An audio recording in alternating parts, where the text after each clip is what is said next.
Bharat news पर मैं हूं आपके साथ अबुल कलाम। आज आप पहुंचाऊं मैं सौरिक एक कार्यालय। इस वक्त हम कार्यालय के अंदर समाजवादी पार्टी का कार्यालय है। यहाँ पर समाजवादी सिपाही अपनी साइकिल से यात्रा करते हुए लखनऊ तक पहुंचे। लखनऊ से वापस कहाँ गए उनसे हम बात करेंगे। साथ में समाजवादी पार्टी का कार्यालय नगर अध्यक्ष इमरान खान सोनी यहाँ पर मौजूद के साथ तमाम साथी यहाँ पर समाजवादी सिपाही यहाँ पर मौजूद है। उनसे बात करेंगे आखिर क्या लक्ष्य है उनका 27 को लेकर, उनसे वार्ता करेंगे। सर क्या नाम है अपना? पत्रकार महोदय, आपके चैनल के माध्यम से आपके सभी दर्शकों का कन्हैया निषाद का सादर नमस्कार। मैं भगवान बुद्ध की धरती करुणा के सागर उनके कुशीनगर से आया हूँ और मैं अपने समाजवादी जन संदेश जन क्रांति परिवर्तन साइकिल यात्रा लेकर के निकला हूँ। और मैं शपथ लिया हूँ कि जब तक माननीय अखिलेश यादव जी की सरकार नहीं बनेगी तब तक इसी साइकिल को मैं पूरे प्रदेश में चलाता रहूँगा। और जो हम गरीबों का, शोषितों का, वंचितों का हक ये भारतीय जनता पार्टी मगरमच्छ की तरह से खा गई है।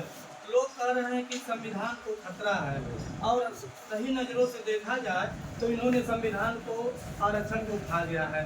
जैसे जितने निजीकरण ये हो कर रहे हैं लोग सरकारी संपत्तियों को, जैसे आपका रेलवे हुआ, इंडियन एयरलाइंस हुआ, रोडवेज हुई, प्राथमिक विद्यालय अब तो नंबर में आ गए हैं। तो जो आरक्षण मिलता था पिछड़ों दलितों को वो आरक्षण समाप्त कर रहे हैं। इनका जो है कि सोच बहुत ही देश के लिए घातक है। अच्छा, एक सवाल ये है कि जो 22 अभी 24 का जो चुनाव हुआ था उसमें काफ़ी समाजवादी पार्टी का फायदा नजर आया। क्या 27 में रफ्तार जारी रहेगी? क्या घाटा हो सकता है, फायदा रहेगा?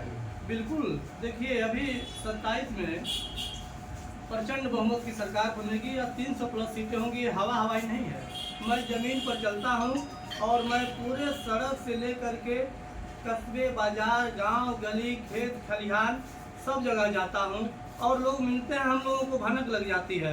मैं आपको बता दूँ, जब मैं ये यात्रा 24 में चला रहा था आम लोकसभा के चुनाव में जो अभी बीते हैं 24 में, तो मुझे यकीन हो गया था। आप हमारे सोशल मीडिया अकाउंट को खोलेंगे तो मैं कई जगह कई प्रेस वार्ता में बोला था कि 55 से 50 सीटें समाजवादी पार्टी की आएंगी और आई भी। 43 सीटें हमारी गठबंधन की हैं और 8-10 सीटें इन्होंने बेईमानी कर लिया। आप कहीं बगल में फर्रुखाबाद को देख लीजिए, वहाँ जो है कि उनको सर्टिफिकेट प्रशासन ने बीजेपी को दे दिया।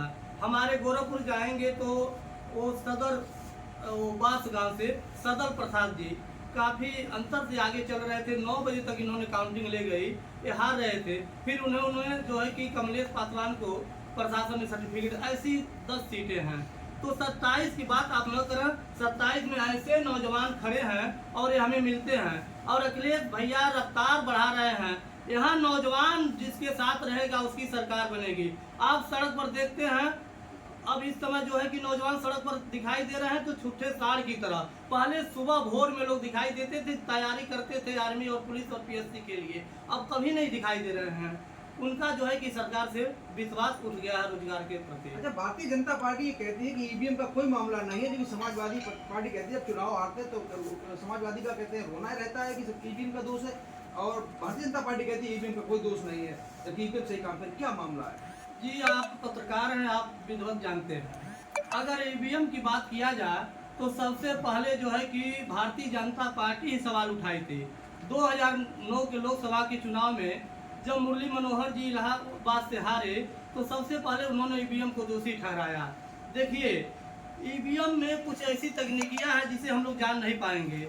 सॉफ्टवेयर तमाम तरह के हैं। उसमें जो पोस्टल बैलेट होता था तो लोग अपनी आंखों से देख लेते थे गलत है या सही है, काउंटिंग में आसानी थी।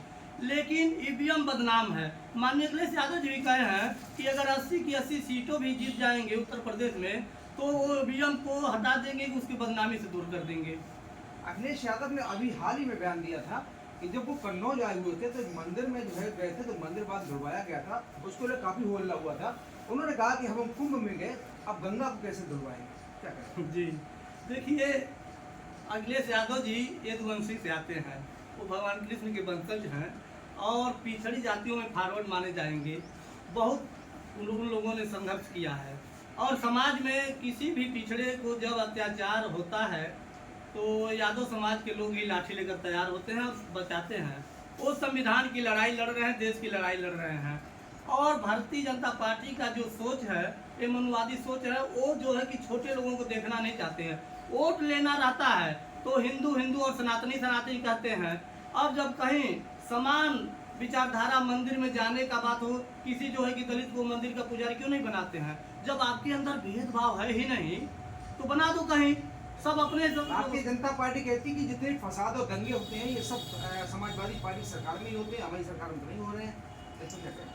अब देखिए, अब दंगे कराने वाले वही हैं, कहीं नहीं पाएंगे तो दंगा हिंदू मुस्लिम पाकिस्तान शमशान घाट तमाम तरह का वो लेकर के जुमला आते हैं। मैं निषाद समाज से हूँ और मैं आपको अभी गिना दूंगा 10 निषादों की हत्या हुई है। मैं दूर नहीं जाऊंगा, अपने यहाँ ही बताता हूँ। गोरखपुर में आप सोशल मीडिया से देखे होंगे शिवधनी निषाद कि एक ठाकुर द्वारा बेरहमी से हत्या कर दिया गया।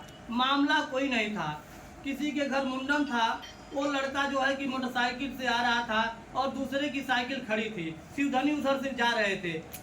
उसने बोला कि ये साइकिल हटा दो, कहे भैया साइकिल हमारी नहीं है, लेकिन कह रहे हैं तो मैं हटा दे रहा हूँ। सिर्फ उन्होंने कहा कि हमारी नहीं है, वो फायर झोंक दिया और उनकी मृत्यु हो गई। और योगी जी की प्रशासन पुलिस 9 बजे रात तक अपने ही बांस काट करके और टैक्सी वगैरह बना करके जो होता है उस पर लाद फान करके ले जाकर अपने ही दाह संस्कार कर दिए। ये कौन थे? ये भाजपा के लोग ही थे। अभी तो है कि धर्मात्मा निषाद की हत्या हुई है, आपने देखा होगा उसका फेसबुक वाल, कितने जो है कि उसने विधवत लिखा था। ये भारतीय जनता पार्टी के लोग जिम्मेदार हैं। अब पहले जाएंगे तमाम ऐसी हुई है, आपके यहाँ हुई थी हाथरस में बिटिया के साथ, अभी कितनी निषादों की हुई है। तो ये योगी जी रक्षा किसकी कर रहे हैं ये तो बतावें। वो सिर्फ लोगों को गुमराह करके अपने समाज के लोगों को लाभ पहुंचा रहे हैं। कितना इलाका घूम के आप कितने दिन से निकले हुए हैं, कहाँ कहाँ गए आप? देखिए, मैं आपको बता दूं, ये साइकिल हमारी 2022 जनवरी से ही चल रही है और मैं बहुत जिलों में गया हूँ।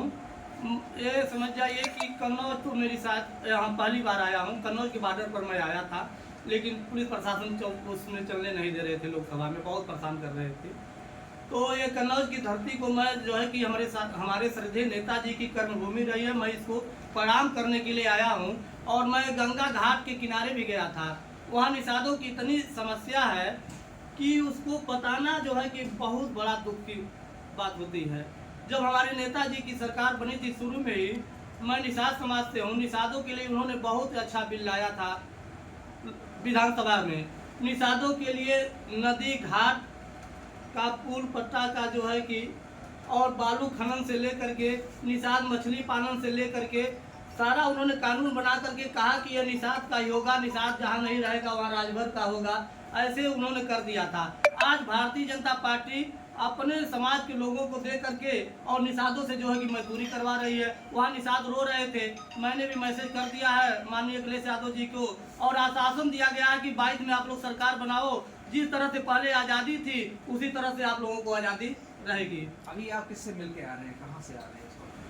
देखिए, अभी तो मैं तिरवा विधानसभा में रात्रि ये चल रही है। तिरवा में मैं 2 जगह रुक गया, वहाँ इंदरगढ़ के पास। सुप्रीमो से मिल के आए हैं आप? जी। कब गए थे? अभी देखिए 19 तारीख को हमारी मुलाकात हुई थी माननीय जी से और उन्होंने अपने फेसबुक वॉल पर मेरा किस वाहन से चल रहे हैं आप? साइकिल हमारी है। सिर्फ साइकिल से ही जा रहे हैं? जी जी। कहाँ से निकले थे साइकिल से लखनऊ के लिए? देखिए 2 महीने हो गए हमको घर से निकले हुए। मैं कुशीनगर से निकला तो महाराजगंज जनपद पड़ता है, उसके बाद गोरखपुर, संत कबीर नगर, बस्ती, अयोध्या, बाराबंकी, लखनऊ, उन्नाव, कानपुर, अब आया गया हूँ मैं यहाँ कन्नौज में। तो क्या दिखाई दे रहा जनसंपर्क आपका हुआ, वो लोगों से क्या धारणा लोग दिमाग में चल रही है, क्या अच्छा कुछ नहीं, क्या कुछ हो रहा है, फायदा होता है? जी, लेकिन ये आपको नहीं दिखाई देगा, किसी को नहीं दिखाई देगा, क्योंकि लोग डरे हुए हैं। जो मुंह अपना खोल रहा है उसके ऊपर मुकदमा, उसको फंसा दो, उसको जेल भेज दो। लोग तैयार हैं अंदर से कि इस बार योगी जी को ख़त्म कर देना है।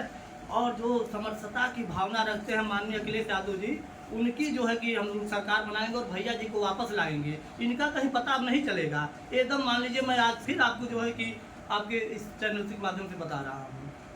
तो ये थे हमारे साथ में समाजवादी सिपाही निषाद जी। इसी के तमाम खबरें देखिए।